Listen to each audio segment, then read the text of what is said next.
start by introducing myself. I'll be moderating the student panel. My name is Sammy Swanhorst. I am a third-year PA student in St. Paul, Minnesota. I actually just finished my last clinical rotation day on Thursday, so I feel really proud of finishing clinicals. I joined PAS Lead a couple of years ago, first as a leader, and then shortly after I became a director.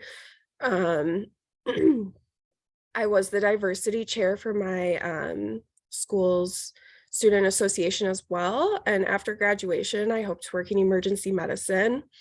I will hand it over then to the rest of the directors to introduce themselves, starting with Meg.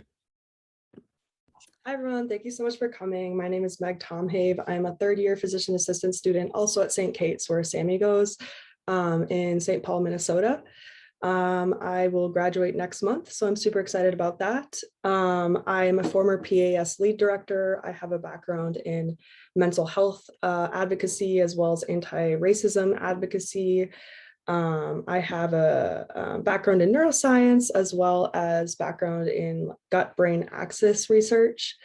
I have extensive experience working with patients with disabilities, and I hope to work in psychiatry as I really value working with neurodivergent patients. As I am neurodivergent myself, I am autistic and have ADHD. And yeah. All right. Hi, everybody. My name is Taylor. I am a second-year PA student. I am currently on my clinical rotations. We just finished up number 5, which is super exciting. I go to South University, the Savannah campus, and we plan to graduate in March, so coming up here soon. I have work in ABA therapy as well with neurodivergent kiddos, and am super excited to graduate, move back to Colorado, and I'm hoping to work in ENT when I get back there.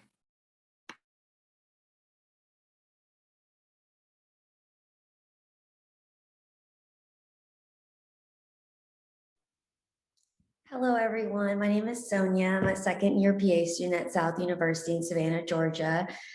Taylor and I are actually in the same cohort. I joined PAS Lead as a director last year, 2021, and I'm a member of the Student Society at South University and currently hold the diversity chair position. And when I graduate, I hope to work with underrepresented minority women and children. Hi, everyone. I'm Deepthi Krishna, a clinical year student at Canisius College in Buffalo, New York. I serve on the board of directors for PAS Lead. I'm also the current student director for NISPA, which is New York State Society for PAs. And I actively serve on NISPA's DEI and membership committees. I'm also the student representative for Western New York PA Association, and I serve on the Interprofessional Student Advisory Board on behalf of Canisius PA program at University at Buffalo.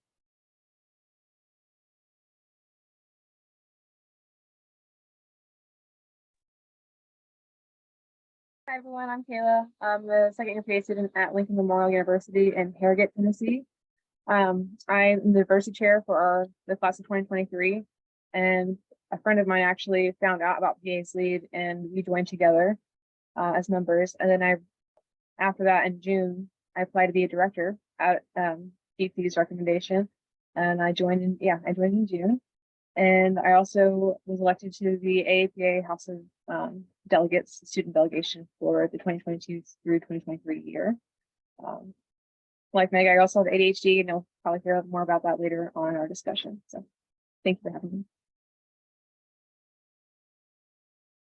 Awesome. Thank you, everybody. So then we'll move on to questions. We have some questions that we have gathered to answer, and there will be some time at the end of the hour, for questions from you all as well.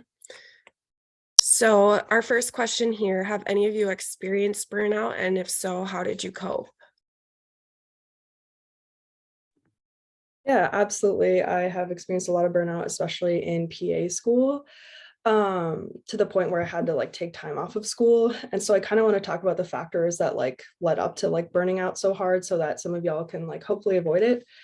The first thing was kind of like studying nonstop, like not spending a lot of time with like my friends and family, not spending as much time doing things that I love outside of PA school. And then the other thing was like kind of being like bullied by my classmates, like having like gaslighting by my classmates. Like I feel like I was like probably like one of the most like vocal people in my class when it came to like injustices. And I feel like a lot of people would say like, oh, like you're being negative, you're like complaining, all this stuff. And like that was like super invalidating.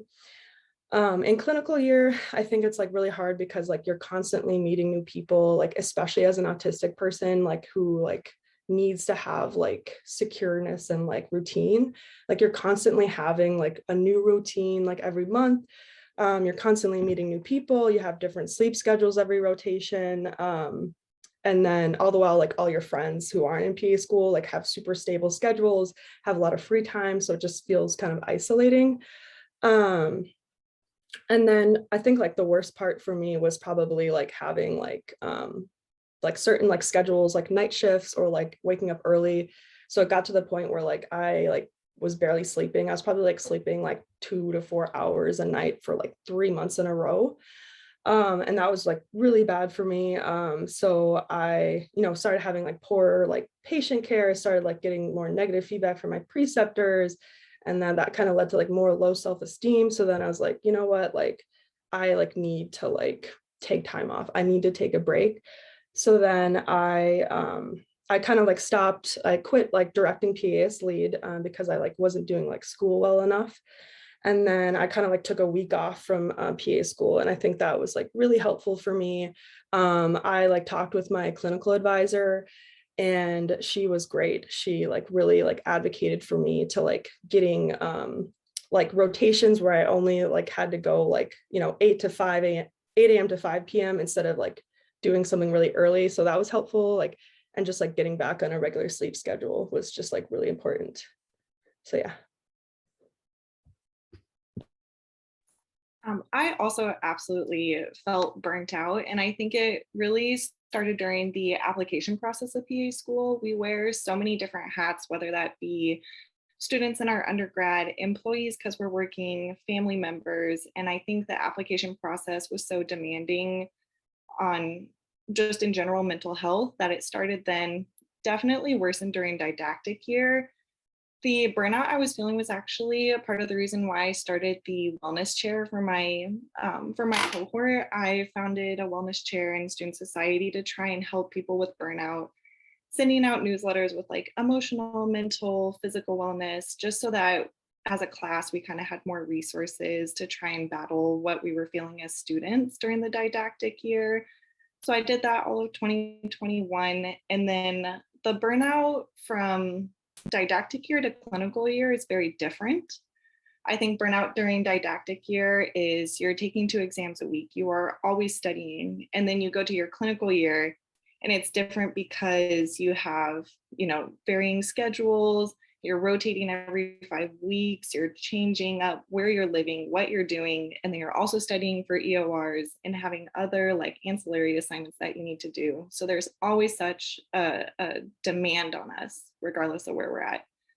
In order to kind of cope with the burnout, I tried setting boundaries and establishing routines. Like I know that I need to wake up at a certain time to go to class or to go to work. And I need to, take time to do things I love, like working out or FaceTiming family members or, FaceTiming my doggos out in Colorado.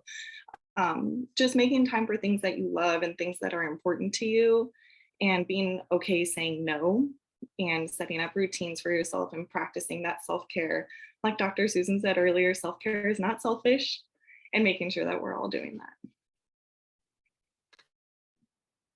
Yeah, so I agree with everything Meg and Taylor said. I watched my mental and physical health deteriorate drastically during didactic year.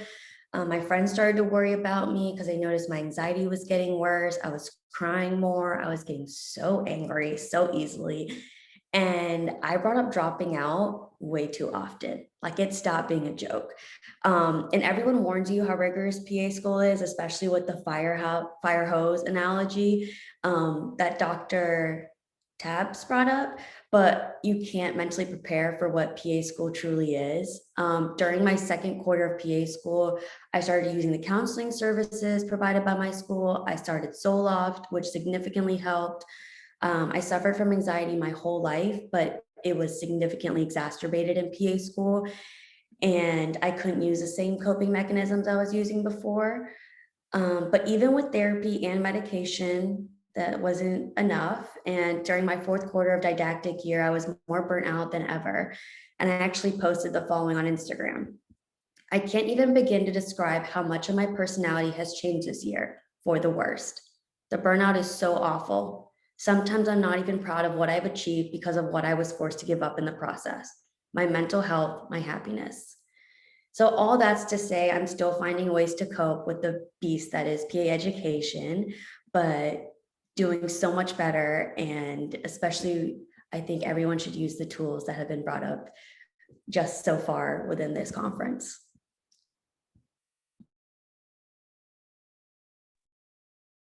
Awesome. Thank you three for being so open about your experiences. I think a lot of people can probably relate to what you've gone through. Moving on to our next question.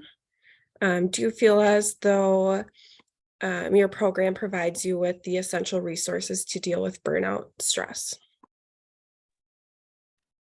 So overall, I don't know if the school provides us with the absolute essentials to deal with burnout stress, but I do think that they provided us with something. During our orientation, we got an introduction to the student assistance program, and they have access to free counseling and free therapy, at least 6 sessions per student. And it was completely free to us. I used it and I thought it was super beneficial. Further into our didactic year, we had to, Sonia was a huge help in trying to advocate for like a yoga room or a meditation room. That way we could actually, take a break from being in a classroom 10 hours a day and kind of give ourselves a mental break, a mental relief of going somewhere other than that classroom so we can show up better. Around this time last year in Savannah, COVID cases were really skyrocketing. And so a group of us weren't necessarily comfortable being in a room full of 70 people without social distancing and no masks. So it was mentally and emotionally draining on top of all the burnout we were experiencing academically, being in our fourth quarter. And so I advocated for us to get what we called the COVID room or the back room. And it was hard for the school to hear us, and it was kind of a fight for them to create accommodations, but we did finally get a back room where we live streamed in all the lectures and we were socially distanced and we were able to mask. So overall, maybe not the essentials, but after fighting a little bit, I do think that they were receptive. So my school offers counseling services, which I did take advantage of one time, just for a situational issue. They were really helpful, but after a certain point, I kind of felt like, well, since my situational issue has kind of resolved, I don't know that I didn't maybe feel as welcome back to kind of be like a weekly thing. So I'm not sure if that's me overthinking or if it was actually more set up because they have so many students, they can't cater to everyone as much as you would hope. But yeah, I think a lot of my burnout stems from ADHD. I only recently got diagnosed as a 22-year-old in college, and I still feel like I have not gotten a good handle on it yet. And I didn't really have these symptoms as noticeably, as disruptively until college. So PA school has been quite a challenge, especially being very involved with, diversity chair and PA's lead and, just a lot of things. So I did try to do academic counseling or academic advising, and both times I tried, I said the word ADHD, and they said, I don't think you're in the right spot, basically. But they did do their best to get me to someone who could help. I really appreciate that.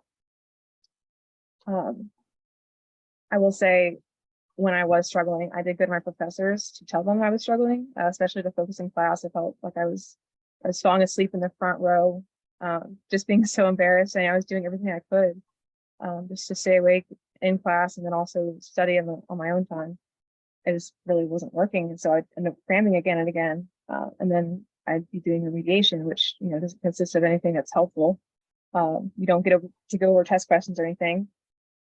So just feeling like I was constantly in the state of not doing as well as I had hoped for myself or felt like I could do was really hard. And so when I told them I was struggling, they were very encouraging, but they didn't quite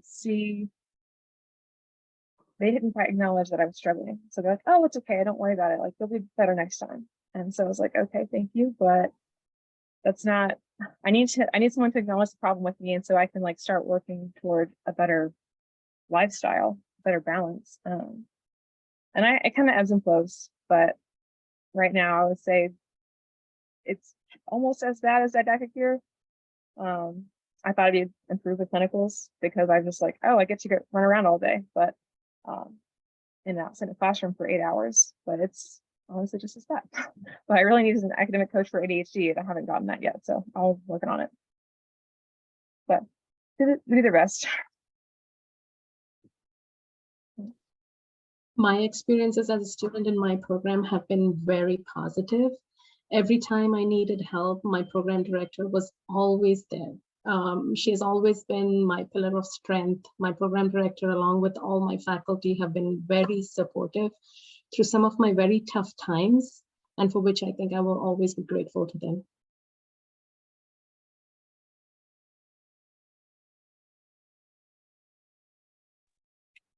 Awesome. Thank you, three, for answering that question. Moving on. What can we do? What advice do you have for current didactic and clinical year students dealing with burnout? So my advice for current didactic and clinical year students dealing with this is to find your people. Your friends and family will try to understand what you're going through, but your classmates and other PA students are the only ones that will understand what it's like to take 2 exams per week plus an OSCE. It's why when you're applying to PA schools, you're always looking on different forums and reaching out to people, asking, like questions about how they're applying and how many schools they're applying to, because other people don't understand that stress. I'm so blessed to be able to say that I found my PAS lead family when I needed them the most. I was not able to relate to many of my classmates because they didn't understand the nuances of being a person of color PA student and didn't always share the same passions as I did. But my PAS lead family is the reason I've made it this far in the program. So please try to find a group of people, whether it's people outside of your class or it is your classmates and you get along with them. Go do all these burnout activities or activities to alleviate burnout, like go dance in a room with them or go on a walk, and yeah, just find your people.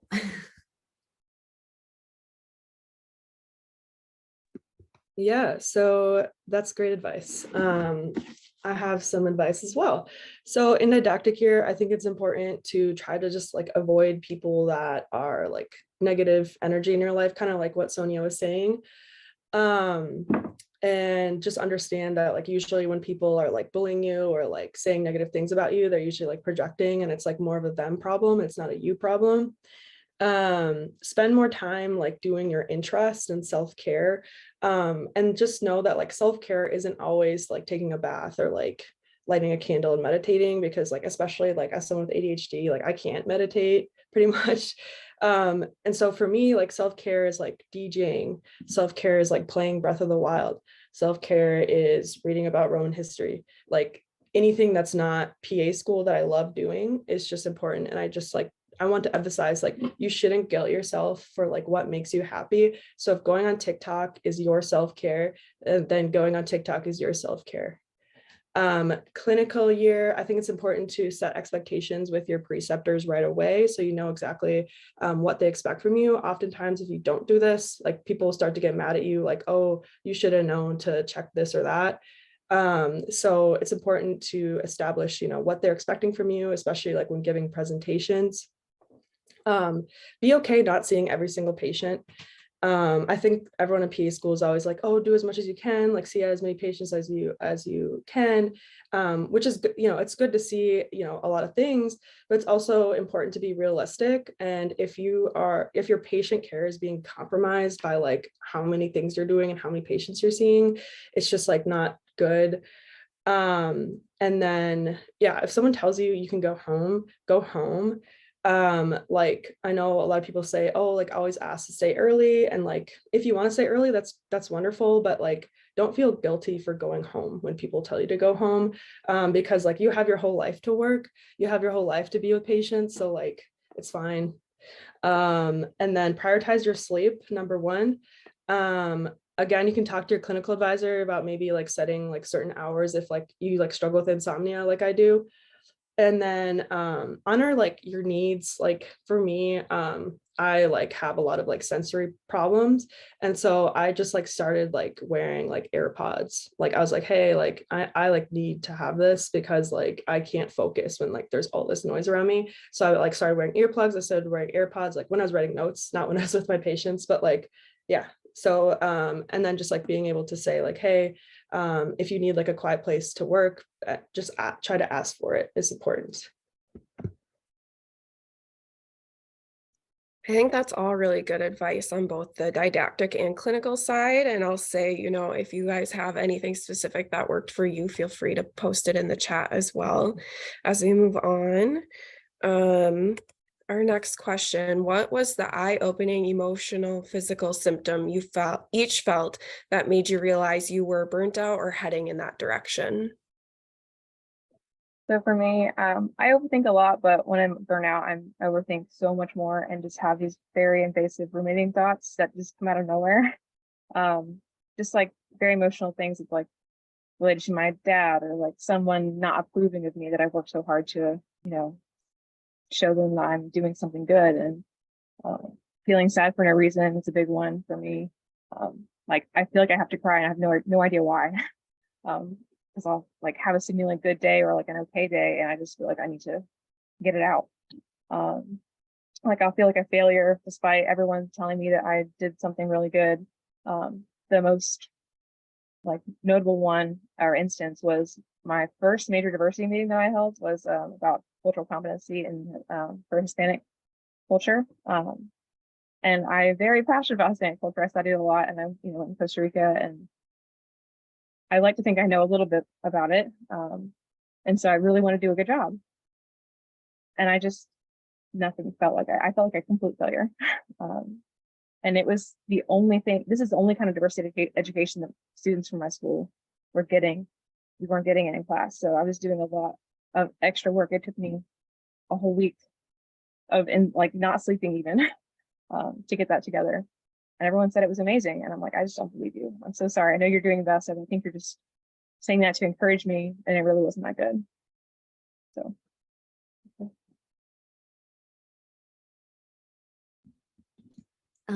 My eye-opening moment was when I realized that my restless leg syndrome was affecting my everyday life. Before PA school, I would get restless leg syndrome whenever I was having like severe anxiety, and it would only happen once a month. But in PA school, it started to happen every day, and not just at night, it started to happen during the day. So I was having to lift my leg off the brake while driving just to move my leg.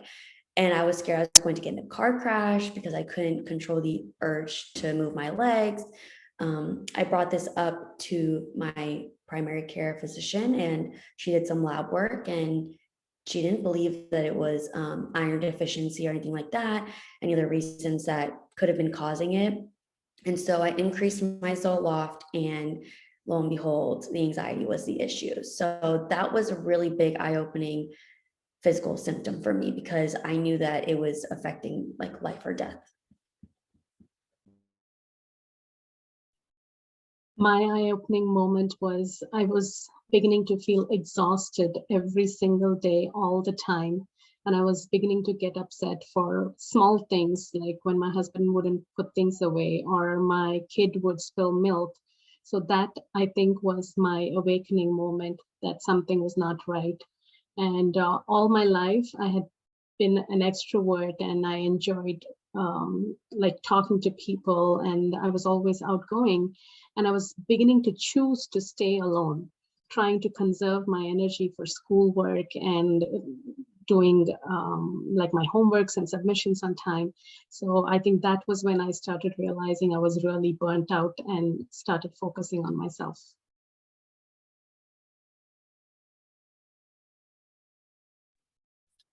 Thank you, three. I know there's a lot in there that I can definitely relate to.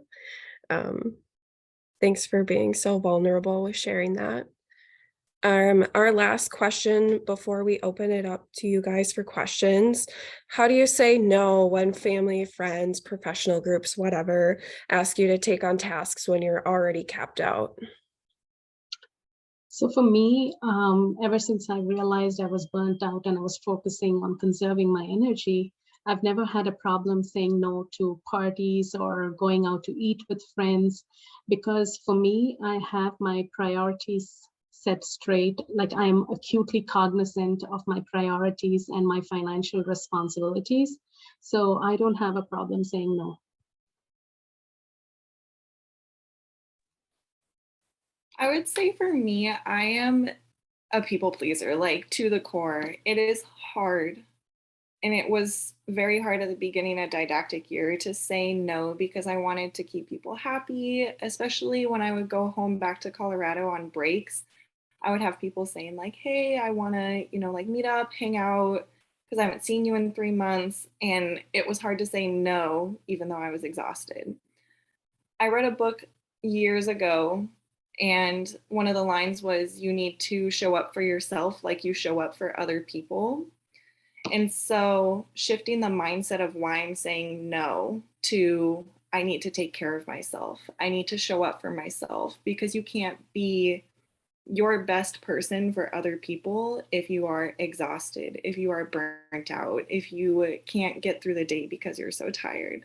So saying no to hanging out with people or other commitments, friends, family, improved when I shifted my mindset from I need to be a people pleaser and I want to hang out with them and I know it's important to them, to I need to take care of myself and I need to set these boundaries with people. And the people that care about you and that love you are going to respect those boundaries and understand why you're saying no. Because at the end of the day, we have to take care of ourselves before we can show up for other people. And I will say, Taylor and I hung out every day in PA school, and she was my person. And so when she started to recognize she couldn't hang out anymore, I was like, excuse me? No, you're my person. We need to go get ice cream right now. And she's like, no, I can't. Like, I need to hang out with my fiance. I need to talk to my dogs. I need a second alone. And as someone who has been the person who's had to receive that and like be on the opposite side of it, of like someone that can't hang out with you because they need to take time, it takes a second, but they understand. Like I understood, and it maybe took her 2 or 3 times telling me, and a little bit of my convincing that didn't affect her at all. But you got to be strong and make sure like the other person hears you, because when I heard Taylor, I definitely understood that. And also now I'm in the same spot as her and I'm like, no, I don't want to hang out. I'm tired. So it's not going to hurt the other person's feelings. I promise it won't. Yeah, I totally agree with that. I'm a recovering people pleaser. I want you guys to know that there's hope. Like once I started working on my self-love, self-confidence, I feel like I'm not really a people pleaser anymore. I just wanted to talk quickly about like how to set boundaries, because it's kind of confusing sometimes. And I like learned this in therapy. The first thing is like, it's really important to be vulnerable with people, like, because like, if you are being yourself, if you're, being vulnerable, it gives other people permission to be themselves and be vulnerable. And that's like a beautiful thing to like have a more genuine connection with people. So let's just take an example, like clinical year. Let's say that your preceptor is like yelling at you or like criticizing you and it's like making you feel bad. Instead of like saying, hey, could you please like talk to me nicer? Instead of asking a question, it's important just to like say it as a statement, because it's like way harder to disrespect someone's boundary when it's a statement. So for example, you could say like, hey, like, I'm disappointed at how our communications have been going so far. If you continue to yell at me, I'm going to go home, or I'm going to go to like my school to be assigned a new preceptor. And I know that's like not always possible, but like yeah, just like trying to like advocate for yourself wherever you can. Another example will be like when I'm in like an environment where I like can't do work very well, instead of being like, hey, can I please have like a quieter place to work? You could be like, hey, I have sensory processing issues. I need to have a quiet place to work, or I won't be as effective as a provider. So just being like extremely honest with people will get you very far to getting your needs met. Hopefully, if people are kind and respectful of you. That's really good advice. I haven't heard that before, so thank you, Meg. And thank you, Taylor and Sonia. So that, hang on, here is our last question. Now's the time. I can't really see all of you as I'm presenting, but feel free to just jump in and ask a question. We have about a little over 10 minutes to answer questions. So feel free to throw them in the chat. While you guys are doing that, I will also put everybody's info on there. Sorry, Meg, you can put yours in the chat. Can I answer this one first? How do you maintain relationships in PA school when we have limited time in PA school? So I said I was not going to date before PA school, but ended up dating a previous coworker 3 months before I left, and it was 6 hours away. I don't think I do the best at balancing these things, but it has helped to, since we're long distance, if you have to study, at least have them on the phone or have them on like on like a video chat, and you guys can work together and kind of be accountability partners. That's worked well for me sometimes, as long as I'm not getting distracted. But yeah, it's difficult, but it's very possible. I don't feel like the long distance has interrupted our relationship in any way. We're just as close as we would be if we were in the same state. So there's hope for that. Just gotta schedule your time. My fiance and I are engaged long distance, and we lived together before I came to school. So we've been doing long distance for like almost 2 years now. And it's definitely hard, especially because, like we don't get to see each other. We went from seeing each other all the time to like maybe once a month, maybe a month and a half. And thank goodness we haven't had to go 3 months. But even, during clinical year, during didactic year, you have to make time and prioritize your relationship. And he's been really wonderful about like finding ways for us to engage with one another, even though it's just through FaceTime. Every Friday night is date night. I will say no to going out with anybody because every Friday night is date night. So, and even outside of like engagement, like friends and family, you have to prioritize speaking to them. And also it goes both ways, like if someone texts you and says, hey, I'd love to FaceTime, you can still FaceTime and make time for them or call them or text them, but just establishing expectations that, hey, I want to prioritize you, I prioritize our relationship, but I can only show up for you after I've completed studying or after I've taken this test. Let's schedule a FaceTime for Thursday or whatever. So it's just prioritizing and managing your time.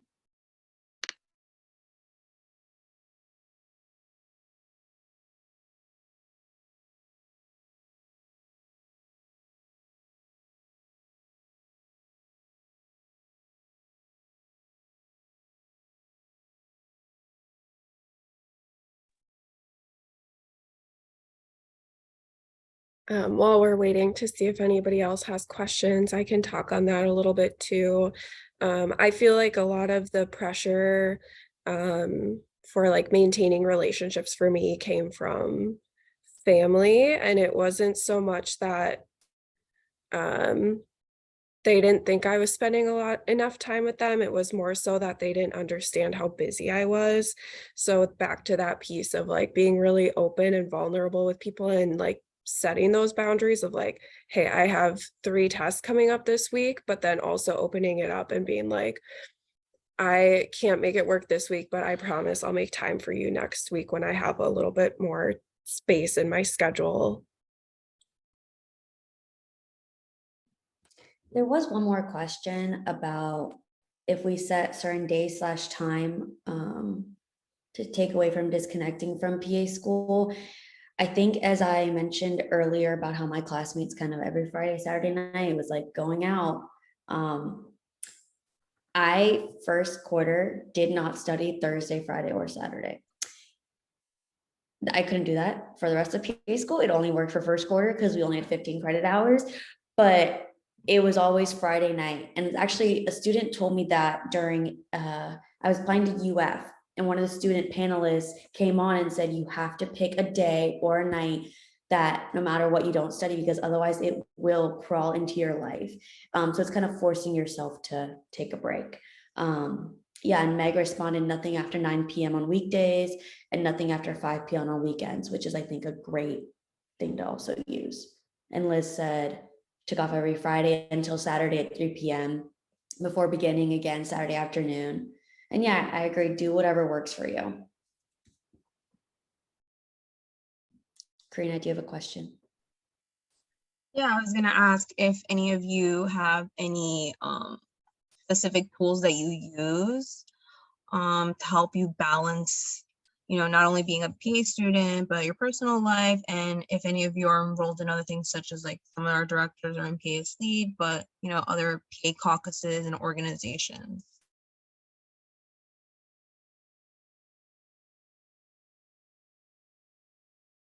I can answer that question. So for me, I think everybody is different. I don't schedule anything. I just go with the flow of the moment, and I look for creative ways to involve my husband and my kid as well. Sometimes we are just camping in our living room, pretending that we're out in the outdoors camping. So I think everybody just do what works for you. I include my daughter in the things that I'm doing. Sometimes, like I'll be doing a meeting or a conference, she'll be just right there listening and sitting, and then, you know, I just try to engage her in the things that I'm involved with as well. So, and then that gives me more time to volunteer my time with other organizations and caucuses that I'm involved with. I can kind of add on to, I am a big organization girl.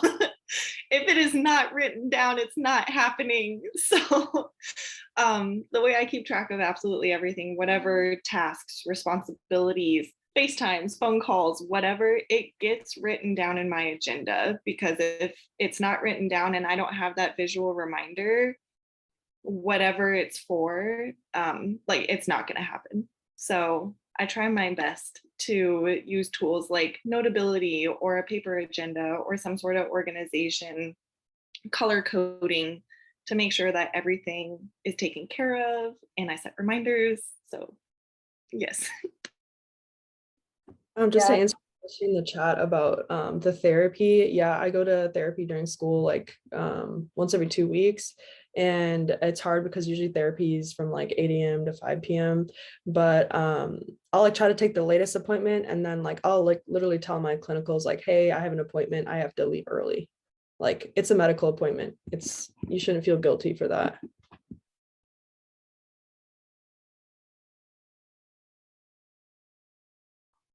I think time management is also very crucial, and trying to stick to it. I know things don't always plan out or work the way we plan, but at least trying to have a schedule and managing your time is what helped me.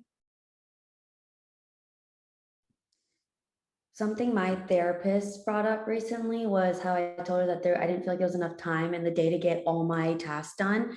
And she said, 5 minutes before you're like about to go to bed, like, you know, there's nothing else you're going to do, look at your list of things that didn't get done and look at what did get done and see if you're actually following your priorities. My list, for some reason, studying never got done. So last week I was like, yeah, I haven't been studying. And she's like, well, are you putting other things above it? And I'm like, yeah, PAS lead. And she's like, okay, well, there you go. Which one's a priority? I'm like, both. And so she's like, well, you have to look at something else on your list, like the task that's getting done, because obviously whatever's not getting done at the end of the day is what you're not prioritizing.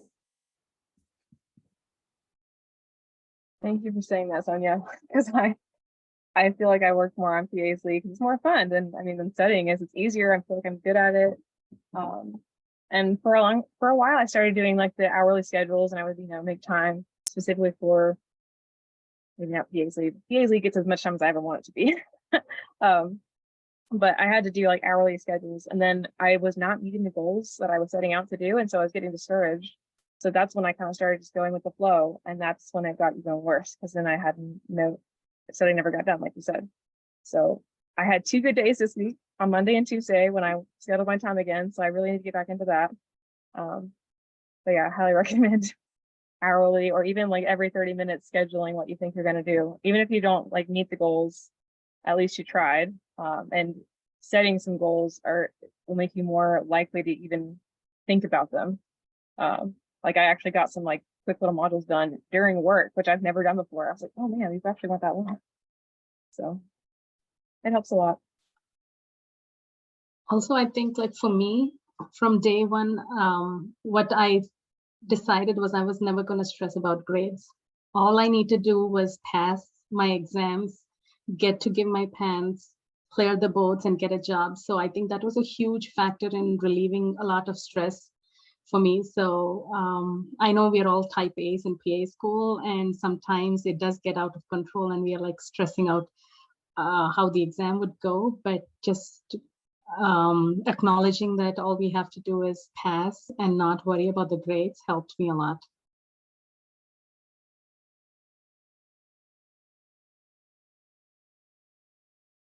Any last minute questions before we wrap it up? I put up the QR code to join our group me. I know there's some of you in the chat saying that you want to be part of the conversation still, so go ahead and join the group me. How do y'all deal with mental breakdowns? That's a great question. I can answer this one. Literally about this time last year, I was a mess mentally and emotionally. Like I was broken down, I was burnt out, very seriously considered dropping out. Like I did not think that I was going to make it to this point this year. So in regards to dealing with mental breakdown, lean on your support system, no matter who that is. I had my friends here in Savannah, my classmates who are going through everything that I'm also going through. I had my fiance and my family back home, 1,600 miles away, who are like, we will do whatever you need us to do. Book a flight home for a weekend, like whatever. You need to prioritize like taking care of your mental health outside of, flying back and forth. Day to day, just regrounding and looking at how far you've come. School is hard, life is difficult, but we have all made it this far in our journey. And so practicing that gratitude, practicing some deep breaths, taking a nap because we deserve to nap and not study all the time, going to the gym, yoga, whatever it looked like at the time, whatever kind of alleviated my mental and emotional stress, crying, taking care of whatever that was, and allowing myself to feel burnt out and allowing myself to feel sad without feeling guilty. I'm gonna add to that. I think be very cognizant of what works, and if you find something that does work, let everyone in your support system know so they can hold you accountable of doing those things when you are at that point. I was, trained for a marathon, and I was in the best mental health of all PA school during that time when running wasn't an option. And so whenever I would, start feeling upset over something little, my boyfriend was like, you need to go on a run. You need to go on a run. I don't want to talk to you until you run. So, the tough love, that really, really helps. So find what works and tell people to hold you accountable, even when you don't want to do it. Awesome. Thank you guys for the insight. If you guys have more questions, feel free to put them in the chat or the group me. But I think since we missed out on a couple breaks, let's take our break now, and then we'll come back in about 15 minutes for the next speaker. Thank you guys.